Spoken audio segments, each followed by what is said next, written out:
myself Dr.M.Saranya, Assistant Professor of BBA Department. Now I am going to present a topic on export finance. Export finance is a process of funding the exporters to facilitate their business in the global market. In simple words, it is a cash flow solution for exporters to cater to their production and other global transaction requirements, including working capital.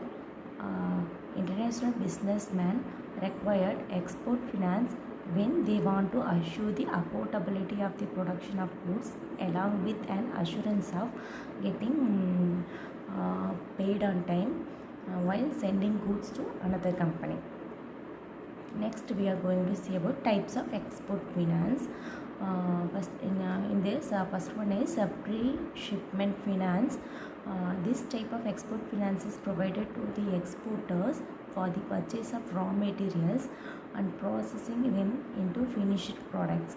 In other words, it is provided when the exporters need funds before the shipment of products or goods. Packing credit. The exporters can avail of pre-shipment finance against the export order received from the import in the form of packing credit. Once they receive funds from the overseas buyer, the amount of the packing credit will be adjusted. Next one is post-shipment finance. As the name suggests, this export financing is provided to the exporters after the shipment of products, and an invoice is raised from the importer to make the payment, but this may take a minimum period of 3 to 6 months, and the exporters need working capital for this period to fill other orders. Exporter finance allows them to do so. Bill discounting and invoice factoring. The exporter can approach their banks or financial institutions for fostering liquidation by presenting their invoice. Now the bankers can purchase, collect and discount the bill. Next one is finance against collections of bill. In case of export to different countries, the exporters can obtain a loan from the bank against those bills sent for collection. The banks generally agrees to finance these export bills, which will be wrapped by the guaranteeing company in case of default. Next one is discounting letter of credit. Exporters can also get the loan against letter of credit as it consists of security from the issuing bank regarding making payment.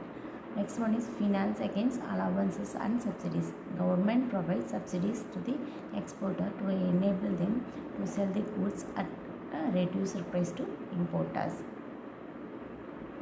Next one is importance of export finance. Export finance services help the exporter mitigate their risk of default of payment on the hands of the importers, as well as fills the gap between the manufacturers and overseas suppliers. The exporters agrees on the payment terms of the importers and ship the goods overseas, but the payment is at risk to be received later. Export finance allows the businesses to sell their goods and services to another country and enable them to get access to working capital requirements before the importer pays the amount for the purchased product. There are several other reasons to get export finance, such as to establish a new export business with secured financial support. Next one is to cater to your business working capital requirement. Next one is to expand your businesses in the global market, etc. Next, we are going to see about pre-shipment finance and post-shipment finance. The meaning of pre-shipment finance is pre-shipment finance refer to the credit extended to the exporters prior to the shipment of goods for the execution of the export order. Next one is post-shipment finance. Post-shipment finance refer to the credit extended to the exporters after the shipment of goods for meeting working capital requirement. The purpose of the purpose of pre-shipment finance is granted purchase, processing, manufacturing, and packing of goods as defined by the Reserve Bank of India. Post-shipment finance is a short-term finance extended for meeting working capital requirement, medium and long-term for export or deferred payment. Thank you.